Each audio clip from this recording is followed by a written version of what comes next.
Simcha, celebration of life. Hello and welcome to Simcha, a celebration of life. I'm your host, Levy. In today's show, Sara Evian explores the Jewish month of Tammuz. We meet musician Rabbi Kohn, and Rebbitzin Nathalie Levy Riess begins a new series on femininity and the elements. Each month of the Jewish calendar connects to the energy of a particular Hebrew letter and a special talent. The month of Tammuz is no exception. Sara Evian shares the bounty of lights, blessings and challenges that are Tammuz's particular gift to the Jewish year.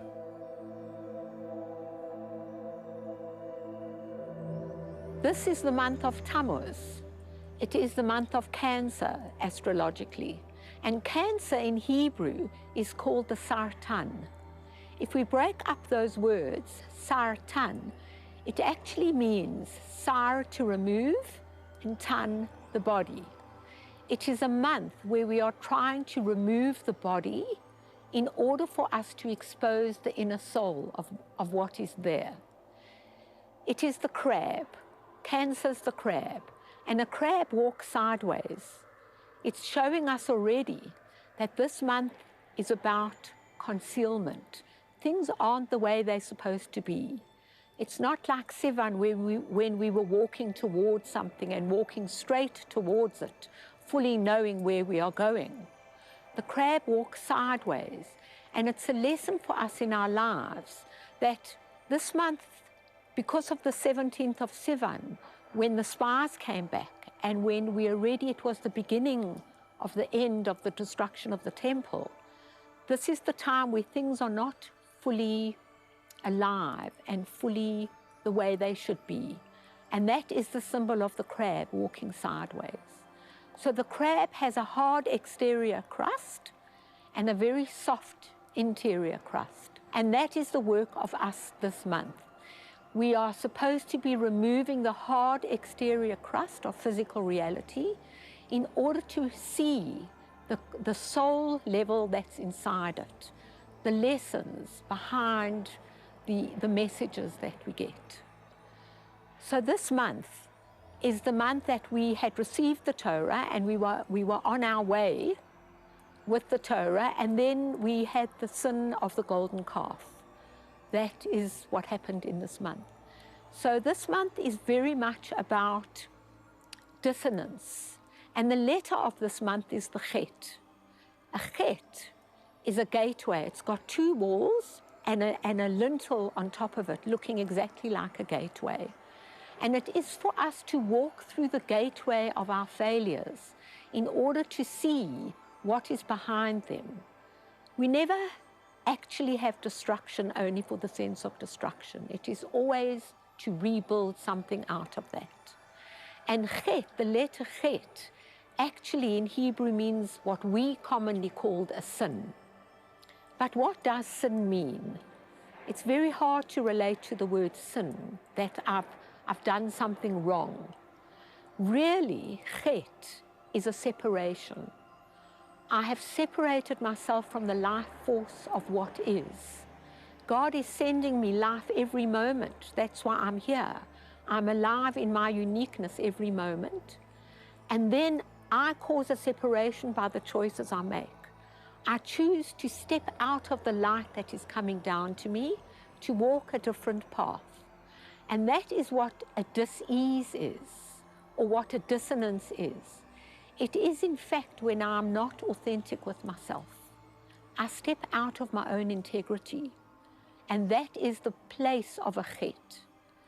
But we learn that it is only by stepping out of my authenticity in the place of dissonance and disalignment that I'm able to see who I am not. I can never see who I am only by what I am. I can only see who I am by knowing that what I have done, the choices I made, are not the right choices for me. And so we have to know, in walking sideways, it is very much about coming back to walk straight ways again. And so the crab is very relevant in this month for us. It is not to wallow in the sadness of I was inauthentic and out of integrity. It is to take those moments and use them to compel me to be really who I am. You know, every month, the letter of God's name, the Yud, the Hey, the Vav, and the Hey, which is called the Tetragrammaton, the four-letter word, is spelt in a different way. The order of the letters is different. And it's fascinating that in the month of Tammuz, the letter of God's name is completely reversed. So instead of being a Yud, the spark of life, which goes into the Hey of being, which then is the Vav of bringing life down to us, and the Hey, the womb of receiving it, that's the normal flow of Nisan. We now have exactly the opposite. It is the Hey, the Vav, the Hey, and the Yud. Things this month are not what they seem to be. There's a reversal, a sideways of things. And so if we are aware of that, we can be empowered to know that these things are coming our way. Last month, we were able to receive our own personal letter from God, our love letter. And this month, even though we might go a little bit astray from that, we have to know it is there coming down to us all the time. And this month is very much about seeing. Seeing with our eyes. And because the spies happened this month, we know that our seeing was not completely correct. And we are all spies in our lives. We don't see things the way we're supposed to. We learn, even in physics, that when I look at something, an object, is the light from the object coming to my brain, or is the light from my brain going to the object? And the scientists discovered that the light is coming from the object to my brain, but I'm not seeing the object inside my brain as it should be. I'm still seeing the object outside of my brain. And what this teaches us is that the light is coming from the object to my brain, but in my brain, I am translating it and pushing it outside. And that's why I'm seeing it outside of myself. In that split second, between the light coming to me and me pushing it outside, that is where my perception comes in. And so we learn that I'm not seeing things as they are, I see things how I am. My perception changes my reality. And this month is all about fixing my vision, seeing with a good eye, knowing that things may seem different to how I want them to be, but being open to knowing that things are there for a reason and embracing that and not pushing my own interpretations on things. So I bless us this month that we're able to go into the month knowing things this month are walking sideways. There's a reversal and a concealment of life force. We have to know that, and we have to use our own dissonance, our own state of non-integrity in order to get ourselves back to who we really are.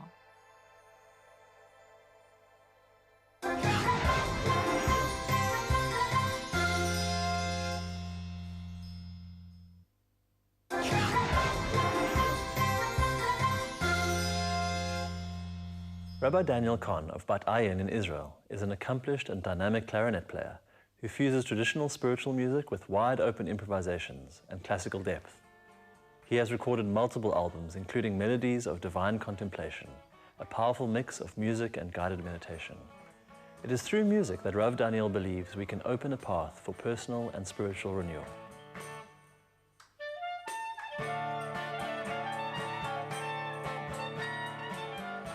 My life is really a devotion to teaching and inspiring. And one of the most powerful ways that I've discovered for moving people from something which is intellectually understood into a heartfelt, sensed knowledge is through music and song. And we have a very developed tradition around that. The rabbis teach that when we want to meet the divine presence, so one of the chief ways to do that is through song. And it's told of the prophets that when Elisha was kind of in an off mood and people came to him for a prophecy, so he said, "Bring me the musician and let him play."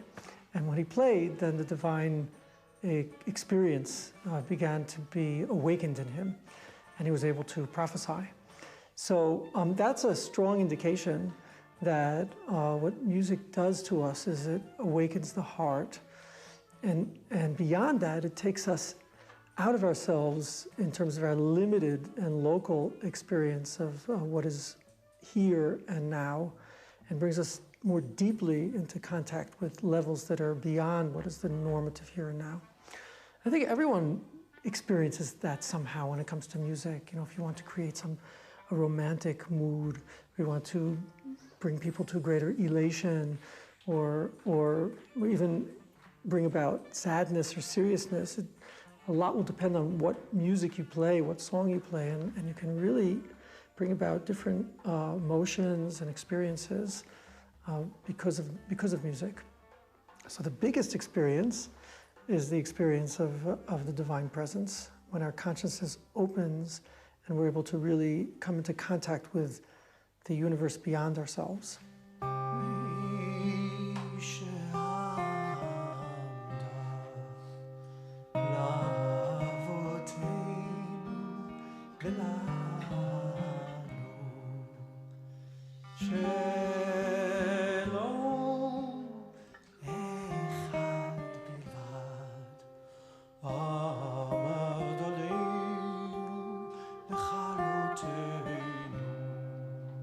You know, one of the beautiful things about music is, for me, that it gives an avenue of expression for many different sides of myself.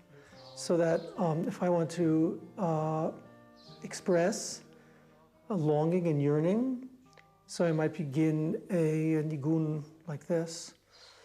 Tama lecha nafshi. Kama lecha besori. Express yearning and longing, as opposed to music that would be a mode for me to express an awakening.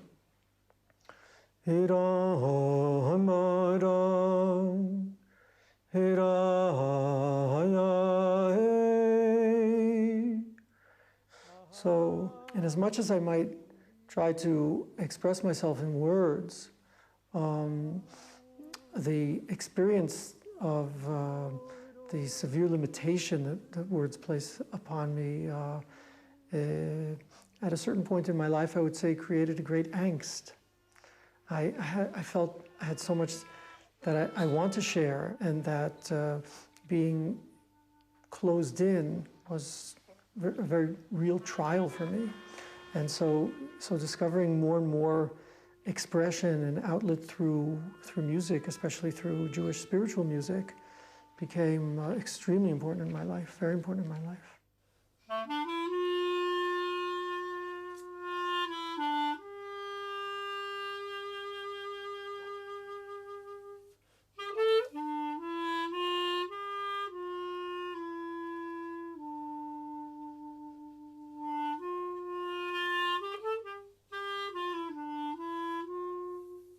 Clarinet and I go back a long way.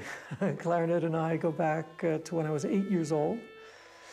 So we're talking 50 years ago. And over the years, I got very, very close to the ability to express through breath the kinds of sounds that come out through the clarinet. And it's got a real variety of sounds, which is something that I like about it very much. It's able actually to bring on different moods also. I was talking in terms of singing about having an avenue to express different levels of emotion and spiritual experience.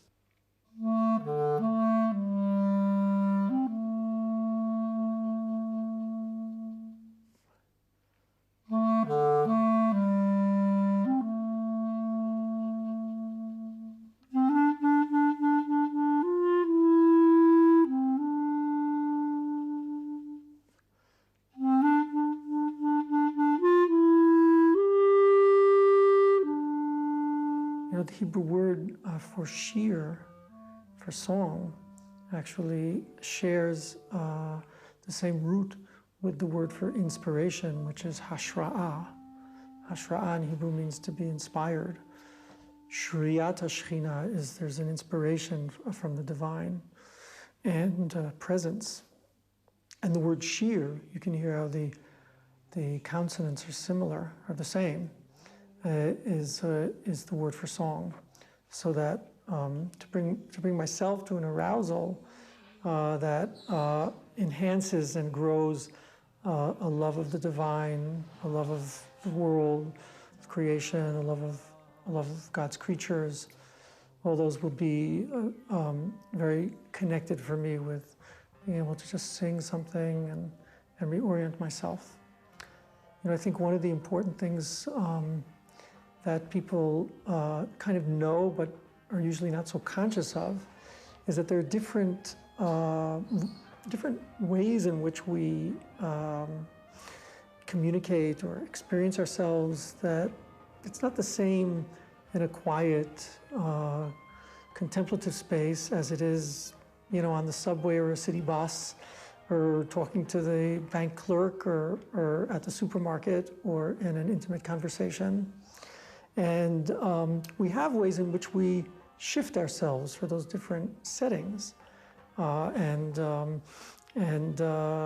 one of the important things that I've come to learn for myself, and that I seek to share with others, is that in prayer and learning, in opening to divine connection and feeling love and compassion, all these things are states that can be shifted, can be aroused, and music plays a very, very big part in that for me.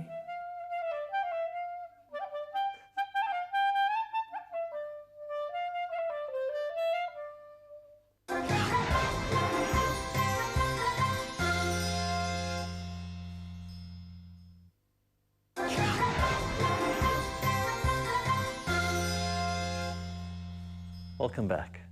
Within Judaism, the elements of earth, water, air, and fire can be compared to the physical, the emotional, the mental, and the spiritual elements of our lives. There are also particular rituals which are associated with each of these elements, such as lighting candles for fire, immersing in the mikveh for water, singing our prayers for air, and pouring salt and challah for earth. Rabbi Nathalie Levy Riess looks at some of these elements in greater depth as she explores each theme from a feminine perspective. From the beginning of creation, we know that Adam was created, and he was created female and male at once. Afterwards, God realized it's not good for man to be alone, and he separated them. There was a process of really cutting through him and building a female. At the beginning, we see that the male and female were almost like in the same body, but they were back to back. When God created woman and he decided to separate them, it was not to separate them, but to face one another. And only then intimacy occurred, because only when you're facing each other and when you're eyes and eyes, then intimacy can occur. The universe, the world, the creation is all parallels. Everything has a female and a male aspect. Now, each one has a higher energy towards one of them. So we are more female inclined and men are more male inclined. Now when we unite these two forces, then we can unite with the universe, and then we can unite and create this whole process of rebirth and birth and creation and procreation that actually bears fruit. Since Adam and Chava knew each other, so then they conceived their children, Cain and Abel. And since then, it started what we call the procreation. Now, interesting that that element of intimacy happened when they started facing each other. And it says that Adam knew Chava. Adam knew Eve. It doesn't say they were sexually intimate and therefore they brought children into the world. It said he knew her. And from here we learn what intimacy is all about. Intimacy is not only about physical closeness. It's not about physical pleasure only, but it's about knowing. And here's where intimacy and all this process happens, because only when you know yourself enough, and only when you know what you're lacking and what you're needing, and only when you know the person that you want to share this qualities with, that's when intimacy really can occur, only when you're facing each other. Now, with the society feeding us that we have to behave like men and go get jobs like men and be almost forget about our mission in order to be like someone else, so that's when disharmony happens.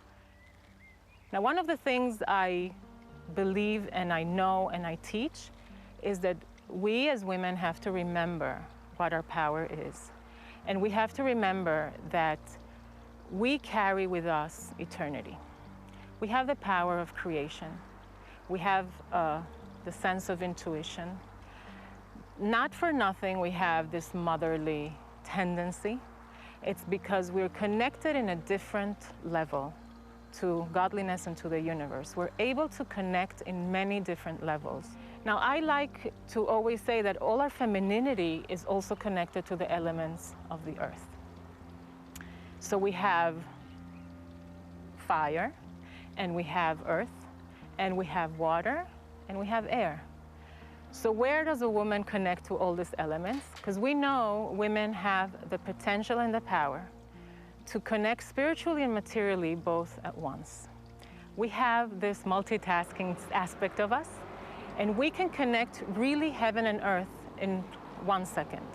When you tell a woman, connect to your fire, when you hear your fire, so of course the first thing that comes to mind is passion, desire, dreams, that drive for life.